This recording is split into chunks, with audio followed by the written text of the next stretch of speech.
Today is going to encourage us while at the same time challenge us. Today we're going to share from the topic, the faith you have. The faith you have. If you would, just ask somebody next to you, what kind of faith do you have? It's in today's message that God is going to both inspire and prayerfully stir up in some of us something that you already have. The assignment God has given me today is to remind some of you, to wake up in some of you, to introduce to some of you, to kickstart in some of you one of the single most important things that you have at your disposal, and that is your faith. French philosopher Blaise Pascal said, faith is different from proof. The latter is human, the former is a gift from God. Edwin Lewis Cole simply said this: have faith in God because God has faith in you. I think that needs to be said again. Have faith in God because God has faith in you. And then French philosopher and writer Voltaire said, faith consists in believing when it is beyond the power of reason to believe. Now, before we dive into Romans 12:3 and its significance for us today, I believe it's important that we are reminded of what faith is. Now, these are some scriptures that many of you are already familiar with, but it bears being repeated because what you repeat, you retain. Society has mastered repetition. That's why we remember and retain certain things, because they repeatedly send the same message so that you can retain it. Repetition leads to retention. And so Hebrews 11:1, let's go there real quick. Hebrews 11 verse 1. It lets us know, now faith is the substance of things hoped for, the evidence of things not seen. Now, everything that you are hoping for needs your faith to obtain it. Everything that you're believing for depends on your faith to acquire it. Please know this. Please write this down. This is very important. Your faith does not need evidence. Your faith is the evidence. I think that needs to be said again. Your faith does not need evidence. Your faith is the evidence. Your faith does not need proof to believe it's going to happen. Your faith is proof that it's going to happen. Your faith does not need proof that you are healed. Your faith is the proof that God is able and will heal you. I'm trying not to get excited early. Your faith does not need proof that you will believe or receive something from God. Your faith is the proof that you're going to receive something from God. I don't know about you, but I know God's got more in store for me. That's where my faith is. And because I have faith that God has more in store for me, that's the proof that I need that something more is coming my way. Can God get a praise from somebody that believes the same thing? Because your faith does not need evidence. Your faith is the evidence. If you needed faith, if you needed proof, it wouldn't be faith. Faith believes, watch this, faith believes what your eyes have not seen, what your ears have not heard, and what your mind has not yet imagined. Faith believes what your feet have not walked on, what your ears have not heard yet, what your hands have not touched, and what your nose has not smelled yet. Faith believes something to be true that your natural senses have yet to prove is real. Here's something else you got to know about faith, and that's this: your faith is a gift from God. Let's see proof of this, if you would. Go to 2 Timothy. 2 Timothy is the second letter that the apostle wrote to Timothy. And in 2 Timothy 1, verse 5, hear what he says to him. He says, when I call to remembrance the genuine faith that is in you, the genuine faith that is in you, faith is already in you, which dwelt first in your grandmother Lois and your mother Eunice, and I am persuaded is in you also. Are we seeing that? Twice Paul says faith is already in you. Look at what he says in verse 6. Therefore, I remind you to stir up the gift of God, again, which is in you, through the laying on of hands. Paul was reminding Timothy that he has a gift of faith inside of him. Paul was not only reminding Timothy that he has this gift, but he was challenging Timothy to stir that gift up so that he can already use what he already has. I'm here like Apostle Paul to stir up in somebody to take the faith you already have, stir it up and start using it because God's got greater in store for you.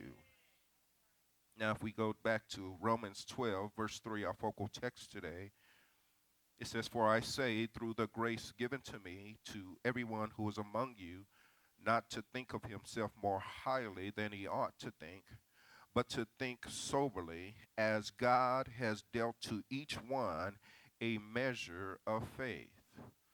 As God has dealt to each one a measure of faith.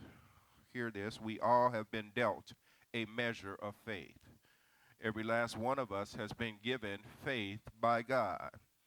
But here's a thing that we need to be cautious and careful about, and that's this: don't get caught up in the comparison of faith.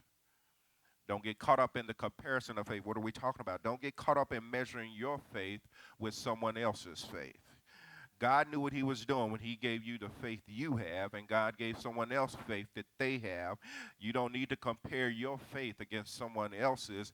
You have the faith that you need to do what you need to do. You hear some people say, well, I wish I had her faith, or I wish I had the kind of faith that he has. No, no, no, no. You already have all the faith you will ever need. Let me say that again. You already have all the faith you will ever need. Say this with me. I already have all the faith I will ever need. Let's say that again. I already have all the faith I will ever need. God already has given you all the faith you need for the things he's promised for you. God has already given you all the faith you are going to need for the things he's promised you. You don't need someone else's faith. All you need is your own faith. I remember growing up, I'm dating myself a little bit. I remember back in the 70s, these two guys would dance with these two girls, and they would dance into these slow jams. And one brother asked his other friend, he said, man, I'm really liking this album. Back then they were albums, they weren't CDs. They were 45s, they were 33s. And so back then they were dancing this slow jam song. And then I remember the one friend asking his other, he said, man, let me use your slow jam album. And he said, no, my brother, you got to get your own. I know I'm dating myself, but God's trying to speak to somebody today. You're asking somebody for their faith, and God says, no, son, you use your own. You're asking your sister, let me use your faith, and she's saying, no, my sister, you got to get your own, because God has given us all our own faith. But there's something else about this thing about faith that God is going to help us today, because some of us, we think that it's the size of your faith that matters, and God's going to debunk that theory as well, because watch this, it's not the size of your faith that matters, it's how you use the faith that matters. It's not the size of your faith that matters, it's how you use it. Let's see this in the Bible twice. Jesus compares faith with a mustard seed. Let's see it in our text today. Let's see this in our text. Let's go to Matthew 17, verse 20. The disciples, they could not rebuke a demon out of this person, and they failed to do it. And when they get Jesus by himself and privately, they ask him, why could we not cast this demon out? And we see in Matthew 17, verse 20, Jesus responds to their question. He says, so Jesus said to them, because of your unbelief. For surely I say to you, if you have faith as a mustard seed, you will say to this mountain, move from here to there, and it will move, and nothing will be impossible for you. We're going to unpack this verse for a moment. Is that okay? Can we unpack this 17, verse 20? Because Jesus says, for surely I say to you, if you have faith as a mustard seed. But let's deal with this first. If you have faith. If you have faith. Please write this down. Faith is up to you. Let me say that again. Faith is up to you. Your mama can believe for you. Your daddy can push you and inspire you. Your friends can rah-rah behind you. But at the end of the day, faith is up to you.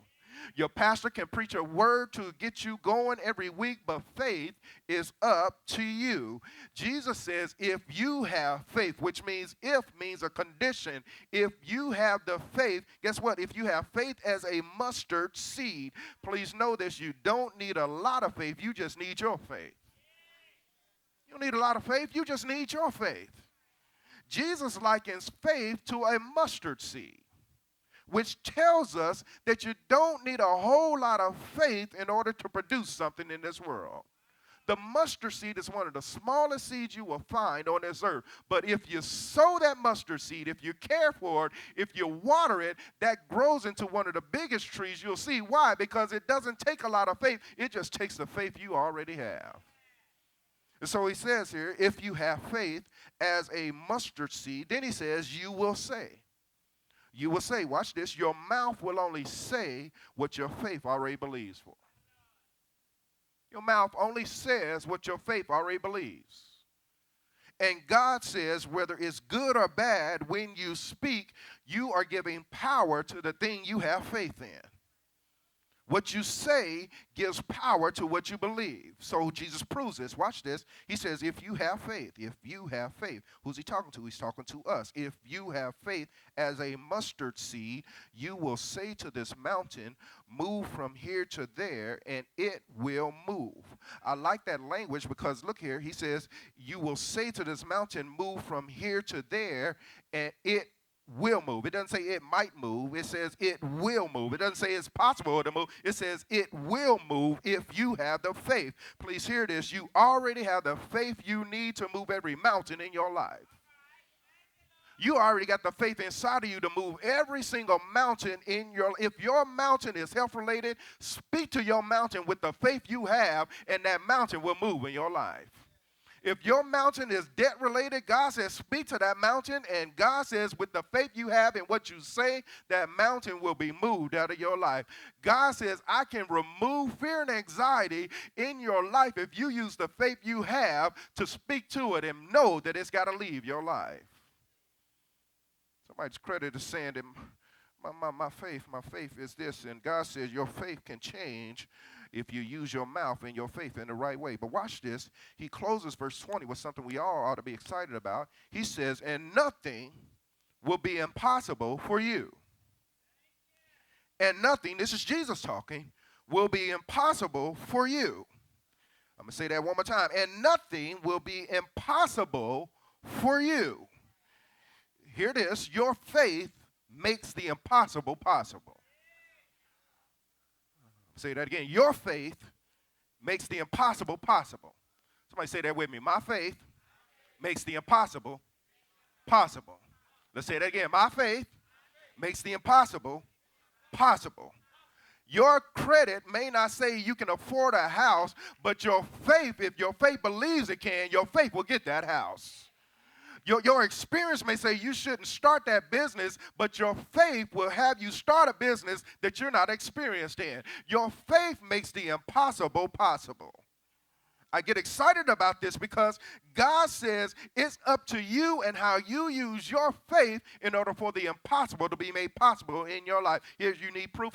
There were two blind men following Jesus. They were crying out to Jesus because they needed a breakthrough. And when Jesus touched their eyes, the word of God says, Jesus said to those two blind men that could now see, according to your faith, let it be to you. Then there was a woman with an issue of blood who said, if I could just touch the hem of his garment. And when she touched him, Jesus felt power leave from him. He turned and said, who touched me? And nobody would admit that they did it. Finally, he got his eyes fixed on this woman, and he said, did you touch me? She said, yes. And then listen to what he says to her. He says, your faith made you well.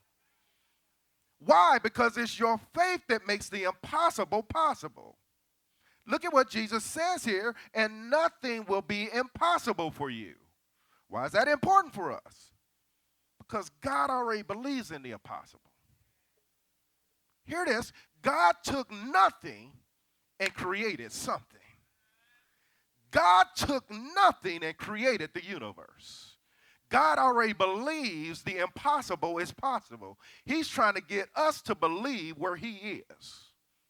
God already believes that he can take a dry land and make it flourish and prosper. He's trying to get us to believe that it can flourish and prosper. Because God believes in the impossible, he wants us to. And Jesus tells us that. But this wasn't the only time Jesus likened faith in a mustard seed. Go to Luke 17, verse 5. Luke 17, verse 5, because some think they need more faith. And Jesus is going to debunk that too. Luke 17, verse 5. Look at what it says here. And the apostles said to the Lord, increase our faith. But look at how Jesus responds in verse 6. They said, God, we need more faith. Watch what Jesus says in verse 6. So the Lord said, if you have faith as a mustard seed. Now, based on this response, we got to know this. You don't need more faith. You just need to put to use the faith you already have. You don't need any more faith than you already got. You just got to use what you have.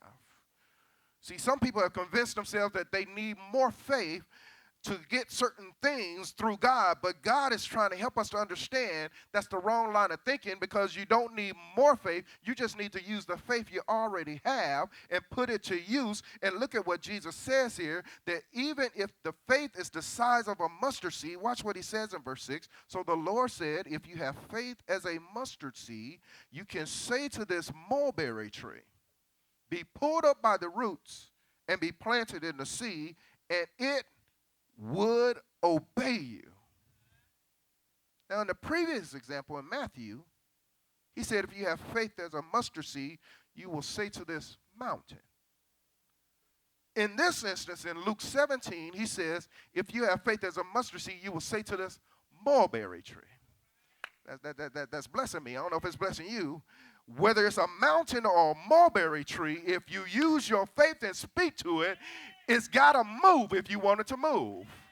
It doesn't matter whether it's a mulberry tree or a mountain. If you use your faith and speak to it, it's got to move, because God says it's your faith that makes the impossible possible. And so we're seeing that, watch this, your faith won't work unless you use it. Your faith won't work unless you use it. You know, some of us got our faith in the unemployment line. Sitting around waiting on stuff to happen, and God is sitting around waiting on you to use your faith. And we say, God, I'm waiting on you, I'm waiting on you. And God said, well, I'm waiting on you. Faith won't work unless you use it. James 2:20 puts it this way, faith without works is what? It's dead. You got to use your faith. You got to wake that faith up. Some of us have allowed our faith to go to sleep and lie dormant inside of us. Wake that faith up and put it to use and put it to work in your life. Romans 12:3 at the end again reminds us, as God has dealt to each one a measure of faith. Please write this down. Use your faith. I'll say that again. Use your faith.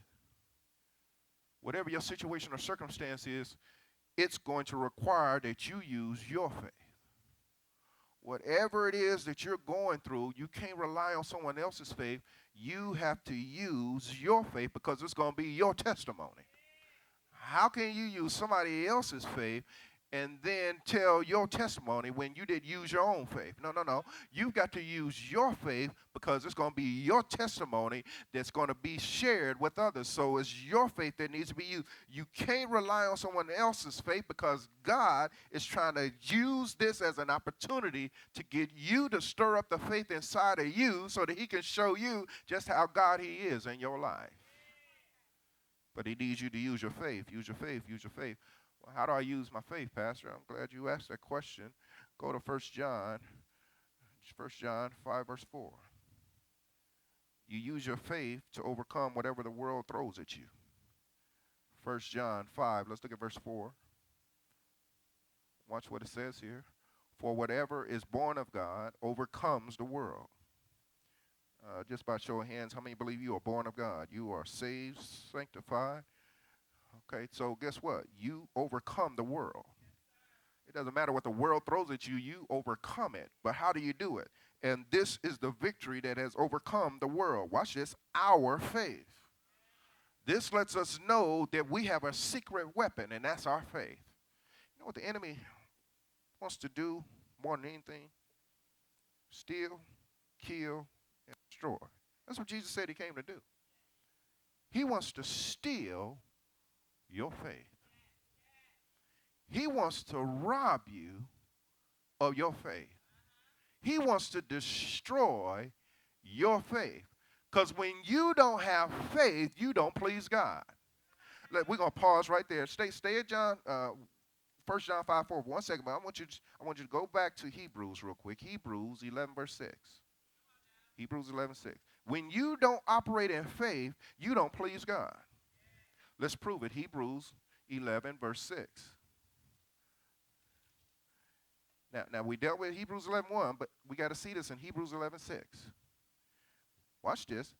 But without faith, it is impossible to please him. Now, the only time, hear this now, the only time the word impossible is used when it comes to God and impossibilities is pleasing him. And it says, without faith, it is impossible to please him. Watch this. For he who comes to God must believe that he is, and that he is a rewarder of those who diligently seek him. When you don't operate in faith, you disappoint God. When you don't operate with the faith that you have, you displease God. Now, let's go back to 1 John 5, verse 4 again. Because at the end of that verse it says, and this is the victory that has overcome the world, our faith. You already have the faith you need to win. So write this down. The faith you have is the faith you need to overcome anything the world throws at you. The faith you have is the faith you need to overcome anything that the world throws at you. Your faith, when you use it now, will lead to your victory. And you will have people that will question your faith. Let them question it all they want. It's your faith. You use it and watch God bring victory in your life. Your faith, when you use it, will give you strength when you want to give up. Let's be honest. We all have had days where we just want to give up, right? But faith keeps getting you up. Faith keeps wanting you believing. Your faith, when you use it, will give you the peace that you need when it feels like you're losing your mind. But you got to use your faith. Let's look at something else in Ephesians 6, verse 16. Because not only does faith help you overcome, but faith helps you in battles. Ephesians 6, verse 16. There is a war going on, and it's not a natural war. It's a spiritual war. And many of us are losing certain spiritual skirmishes because we are going into the battle unarmed and unequipped. Ephesians 6, verse 16. We're not going to go through the whole armor of God. We're just going to deal with one today. Ephesians 6:16. And look at what Paul says here. He says, above all. He talked about all the other armors. The belt of truth, breastplate of righteousness. Talks about the helmet of salvation. Talks about the gospel shoes. He talks about all those. But then look at what he says in verse 16. Above all, taking the shield of faith, with which you will be able to quench all the fiery darts of the wicked one. Watch this. Please know this. Your faith is part of your spiritual arsenal. Your faith is part of your spiritual arsenal. When you use your faith, you can use it in your spiritual battles. Think about this symmetry now. He tells them to take the shield of faith. So when you go into battle and you have your shield of faith, when the world is throwing darts at you, you've got faith to block it. Good God Almighty. And faith not only blocks it, but faith allows you to keep pressing forward.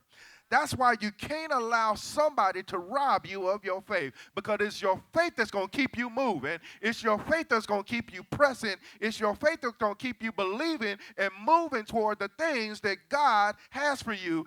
God says, I need you to use your faith because the enemy is going to try and steal it from you.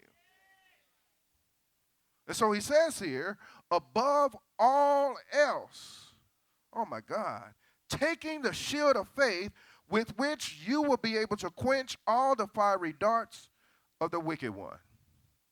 Because your faith must be used in your spiritual battles. It's your faith that protects your heart. It helps you press on. It's your faith that when the enemy tells you to give up, it helps you push through. It's not only defensive, but you can use it offensively too. I can block with my faith, but I can also hit with my faith. I can shield myself with my faith, but I also can attack with my faith. And God is trying to get you to stir up your faith because you can use it in your spiritual battles. So your faith is a gift from God. Your faith is up to you. You already have all the faith you will ever need. Your mouth only says what your faith already believes. Your faith makes the impossible possible. Your faith won't work unless you use it. And your faith is part of your spiritual arsenal, but there's one other thing about faith that we got to learn today, and let's go back to Hebrews 11, verse 1. Hebrews 11, verse 1, because some might ask or might be thinking, when do I use my faith? Hebrews 11:1 is going to answer that question. The first two words of Hebrews 11:1 helps to answer that. It says, now faith. Let me say it again, now faith. Say that with me, now faith. Write this down, you're going to need it. You should always use your faith now. You should always use your faith now. Whatever faith you have, regardless of how much you have, it doesn't matter if it's great faith or little faith, mustard seed faith does not matter. Whatever faith you have, use it now. You should never put your faith on hold for tomorrow. Hebrews 11:1 again says, now faith is the substance of things hoped for, the evidence of things not seen. The things hoped for represent what you are looking forward to seeing in your tomorrow. But in order for you to see it in your tomorrow, you've got to put your faith to work now. If you want the career for tomorrow, you got to put your faith in now in order for you to see it tomorrow. If you want the house tomorrow, you got to put your faith work in now so that you will see it in your tomorrow. If you want good health tomorrow, you got to put the faith work in now and start declaring, I am healed in the name of Jesus. Whatever you want in your tomorrow, you got to apply your faith to it right now. I can't wait for tomorrow because then that pushes what I'm hoping for even further back. I use my faith now and I'll see what I'm believing for in my tomorrow. Now, faith is the substance of things hoped for, the evidence of things not seen. Please, God says, don't put your faith on hold. Stir it up and start using it right now. I don't know what you're believing for, but I know what I'm believing for, and I'm applying my faith in my now because I believe my tomorrow is waiting on my faith now. Let me say that again. My tomorrow is waiting on my faith now, and I need to operate in faith now so that tomorrow when it comes, I'll see what I've been believing for. Romans 12:3. I'll try and close this thing. Says, as God has dealt to each one a measure of faith. I'm telling myself, when my wife and I were dating, I almost jeopardized our relationship, Deaconess Rogers, because of my inability to play spades. We would we would go to friend's house to play spades, and everyone's dealt a hand. I did a terrible job of calling what books I thought I could win, and I would either underbid or overbid. And it got to the point where uh, if I didn't stop playing spades with my wife, our relationship was going to be in jeopardy. Because I could never properly play with the hand I was dealt with. I was calling books that my hands couldn't bring home. And I had books that I didn't call. Good God. Can God help somebody? God has dealt each one of you a deck of faith. How you use it will determine what you win in life. Some of us, we're calling books that our faith can't cash. But if you would just use the faith you got, you'll realize I can win some games with the hand I've been dealt with. I can win some games with the faith God has given me. I don't need somebody else's hand of faith. I need the faith that God has already given me. And if I play my hand right, if I use my faith right, I will get victory in every hand that I get. If I use the faith that God has given me, I will be victorious no matter who I'm playing against, because God has given each of us a measure of faith. It's all in how you use it that will determine whether or not you win. Look, you don't need my faith. You just need your faith. I had to learn this. I thought I needed somebody else's faith. And God kept showing me, no, son, use the faith you got. I'll tell you, I've never been shy about this. Bishop Hawkins is a person I look up to when it comes to faith.